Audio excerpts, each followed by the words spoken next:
me time and story time and fun time and you get the picture. Organic cotton and ethical manufacturing make for softer sheets and nicer nights. So this holiday season, give more than a gift. Give better sleep.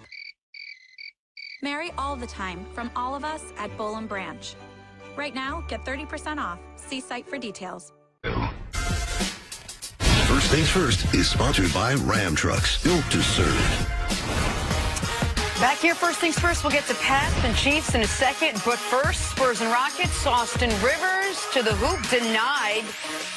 Boo! Not by one, but by two defenders. All right, this was a great game for the NBA last night. Double overtime, amazing comeback, controversial officiating. Harden goes for 50, nobody cares. Russ takes 30 shots, doesn't even score 20. That should never happen ever in basketball. Wild game last night. More. All right, more from this one. There it is, James Harden driving past Derek White, dunking in traffic. Best scorer in the league that we've ever seen. Literally the best scorer that we've ever seen in the NBA.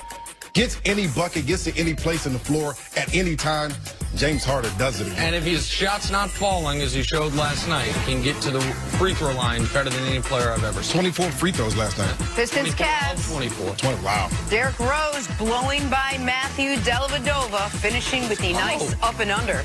Oh, shout out to Delly. He's still in the league, cashing them checks.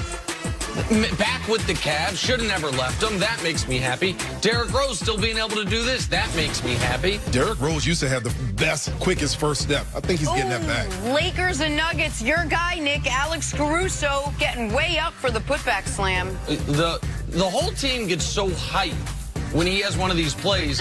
Caruso, all right, here's a take. I bet Caruso currently has the highest vertical leap of any Laker not named LeBron.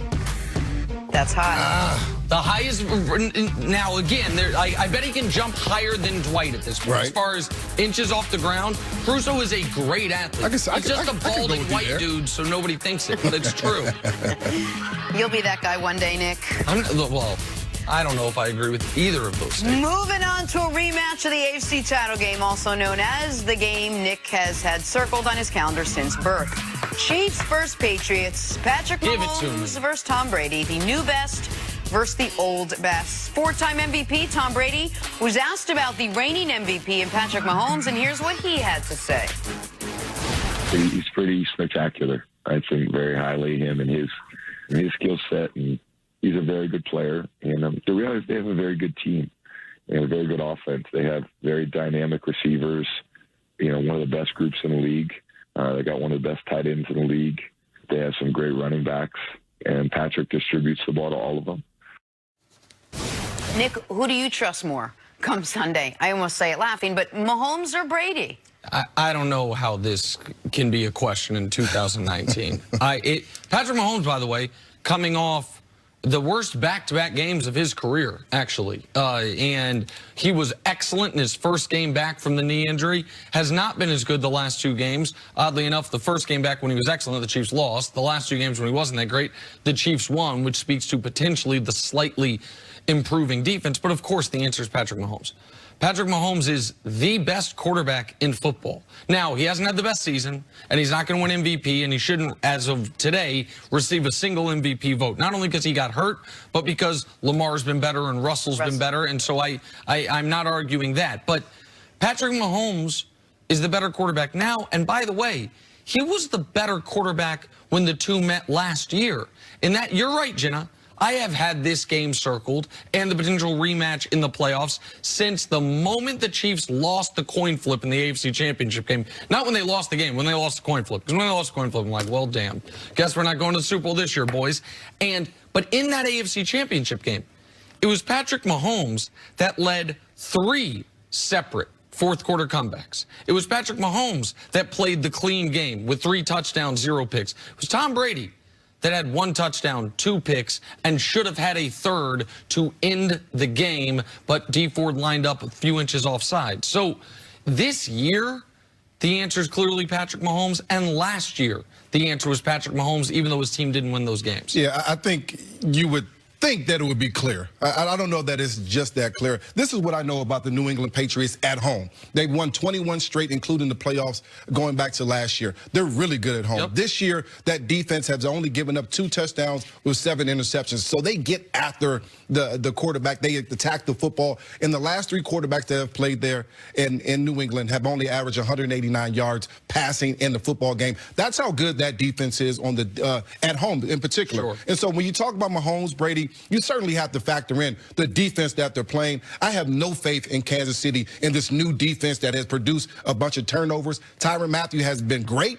However, I'm not sure that they can do that going on the road, going into Foxborough and winning there. That's a different thing for that football team. I'm not so sure that I would take Mahomes over Brady. In fact, I would take Brady over Mahomes in this because matchup. Mahomes has to go against the Patriots defense. Exactly, it's based Brady on the gets defense. to go against the Chiefs. That's right. But, you know, the Patriots' defense hasn't looked as great the last couple of weeks, and the Chiefs' defense has looked better the last couple of weeks. So do you see that evening out a little bit better? Well, listen, the Patriots' defense, you're right, Jenna. What they've gone from is one of the best defenses ever through the first 2 months of the season to one of the 2 best defenses in football. And what the Chiefs' defense has done is gone from one of the 3 worst defenses in the league to maybe one of the 8 worst defenses in the league. Like now last week, this most recent game, they played excellent start to finish against the Oakland Raiders. And the very end of the Charger game, they played well. But overall, I don't think the Chiefs yet can even claim to have an average defense. They played 2 teams that have been struggling a little bit offensively. 100%. And in the Chargers, a quarterback that's been very turnover prone. And in the Raiders, who all of a sudden,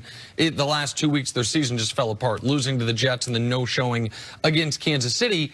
I just don't think the Patriots' defensive personnel matches up well with Kansas City's offensive personnel at all. Why was Houston successful? Speed, speed, speed. Nobody has more speed than the Kansas City Chiefs. Tyreek Hill lit up the Patriots in their first matchup last year. In the second matchup, they said, we're going to take Tyreek Hill away. He only made 1 big play. The Chiefs still scored 31 second-half points. How? Because Sammy Watkins came to play. Because they got other people involved. Now, Watkins has basically been a no-show. After week 1 of the year, he was unbelievable. Since then, he's been very mediocre in production.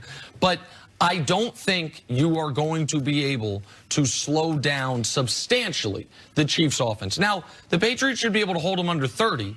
My question is, if the Chiefs don't allow a defensive or special team score, how many points can the Patriots score, particularly if Tom Brady has struggled all year when he's pressured? The Chiefs defense last year and this year, when it has struggled, even when it struggled, they still can get to the opposing quarterback. Chris Jones, when he's on the field, that defense creates pressure on the opposing quarterback. Tom Brady, a 49 passer rating this year when pressured. If the Chiefs can get pressure on Brady, how are the Patriots going to be able to score past the teens into at least the mid-20s, which I think they're going to have to be able to win this game? Yeah, that's the big question. Who are the Patriots going to go to? They don't, of course, have the security blanket in Rob Gronkowski, the guy that you can say he's an instant mismatch on every situation. That means they have to find a way to get the ball to James White out of the backfield, get him to football in the backfield as well, as far as running the football. And Julian Edelman, those are their only 2 weapons. But on the other side, when you think about it for Kansas City, and this is what has given the Patriots problem. 3 fast receivers. We saw it last week, Fuller, Still, as well as Hopkins. 3 guys that can run.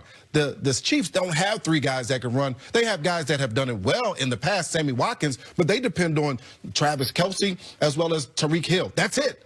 And the other guys have not produced. 3 targets last week for Sammy Watkins, 0 catches. They have to have another guy. And because of that, that's why I think the Patriots can slow them down. The other guy that I wonder if it's going to be is rookie Mecole Hardman, the guy that they drafted when they thought Tyreek Hill might be out of football. And Mecole Hardman has had some really big games. This past week, he and Sammy Watkins were essential no-shows in that football game. You mentioned how you stopped the Patriots. Just tell me this quickly here, because I know we have to move on. Why would every team not do what Houston did? Because Houston's defense, by the way, not any better than Kansas City's.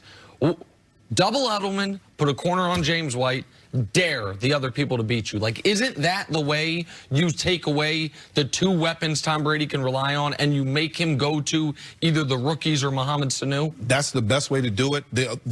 How you answer to that is you run the football. You get Sony Michel involved just a bit. And that was something they went to towards the end of the season last year. I'm not sure that that's what they're going to this year. They're with the questions with the offensive line.